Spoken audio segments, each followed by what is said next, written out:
Bonjour à tous, bienvenue sur RTI 1. Vous êtes dans le flash de 10 heures. Le Premier ministre était hier à Yamoussoukro. Amadou Gon Coulibaly avait à ses côtés le ministre français Jean-Yves Le Drian. Ils ont procédé au lancement du hub franco-ivoirien pour l'éducation. Alexis Ouedraogo. INPHB de Yamoussoukro ce jeudi. Le chef du gouvernement Amadou Gon Coulibaly a à ses côtés le ministre français de l'Europe et des Affaires étrangères Jean-Yves Le Drian. Ils viennent officiellement lancer le hub franco-ivoirien pour l'éducation. Avec cette plateforme, les étudiants africains dans la sous-région peuvent désormais se former ici en Côte d'Ivoire et obtenir leur double diplôme. Ces partenariats, c'est la possibilité, par exemple, pour un étudiant de Bouaké, tout en passant son master ivoirien, d'obtenir le diplôme de l'université française partenaire, ou pour un étudiant du Centre des métiers de l'électricité de Bingerville, de passer en même temps une licence professionnelle française et une licence professionnelle ivoirienne. Et comme les étudiants ivoiriens ne manquent pas de potentiel, les résultats sont au rendez-vous. Présents pour ce jour, plusieurs responsables de grandes écoles françaises et ivoiriennes allant des domaines de l'aviation aux relations internationales. La France n'entend nullement fermer les portes de ses universités aux étudiants africains, mais nous pensons que notre mission est aussi d'aider la jeunesse africaine à trouver chez elle une offre de formation adaptée à ses besoins. L'initiative sera aussi l'occasion de renforcer l'assise de la francophonie. Entre autres atouts considérables, la mobilité des cours, la promotion de l'ouverture sur le monde. Il s'agira de nous engager tous ensemble vers des nouveaux modèles, de travailler, d'étudier, de vivre ensemble en adéquation avec les objectifs d'excellence et de performance visés par la création du hub franco-ivoirien pour l'éducation. Une série de signatures d'accords entre établissements français et ivoiriens a eu lieu avant la visite guidée du site. Occasion pour le chef du gouvernement de discuter avec les étudiants en master Big Data en classe prépa et ceux de l'école supérieure d'agronomie. Vous avez des Ivoiriens qui ont aujourd'hui un diplôme d'ingénieur en Côte d'Ivoire, qui est en même temps reconnu donc, au niveau des grandes écoles d'ingénieurs françaises.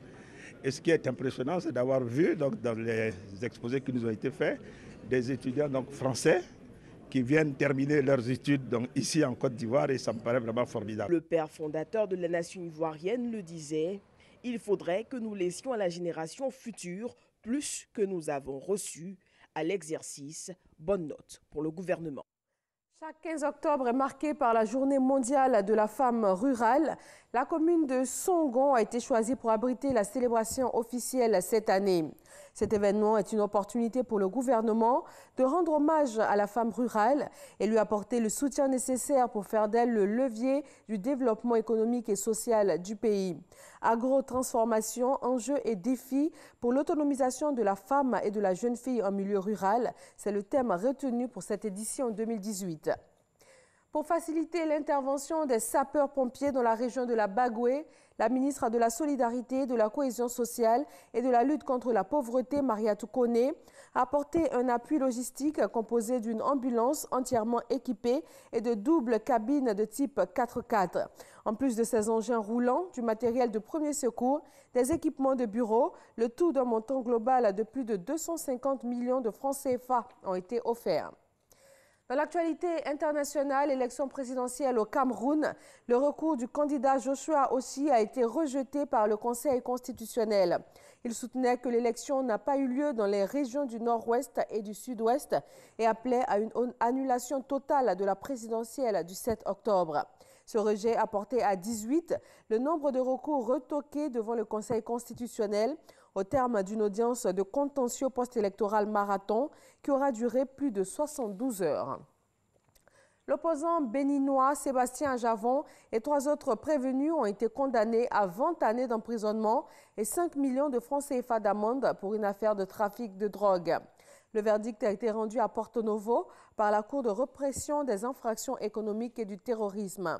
Aucun des prévenus n'était présent à l'audience et un mandat d'arrêt international a été émis contre eux. Tous ont été reconnus coupables de trafic international de cocaïne à haut risque. Cette décision fait suite à la découverte en octobre 2016 de 18 kg de cocaïne dans un conteneur destiné à l'une des sociétés de l'opposant et homme d'affaires béninois. Le président américain Donald Trump a menacé jeudi de déployer l'armée et de fermer sa frontière sud si le Mexique n'intervient pas, notamment pour repousser des convois entiers de migrants d'Amérique centrale qui font route vers les États-Unis. Sur les 2500 candidats en lice pour les législatives en Afghanistan, 16% sont des femmes. Un chiffre record en dépit du parcours difficile des femmes candidates et même élues. Elles étaient 328 candidates aux législatives en 2005 et 406 en 2010. Alors que 249 sièges sont en jeu, les femmes représentent ainsi cette année 16% des candidatures.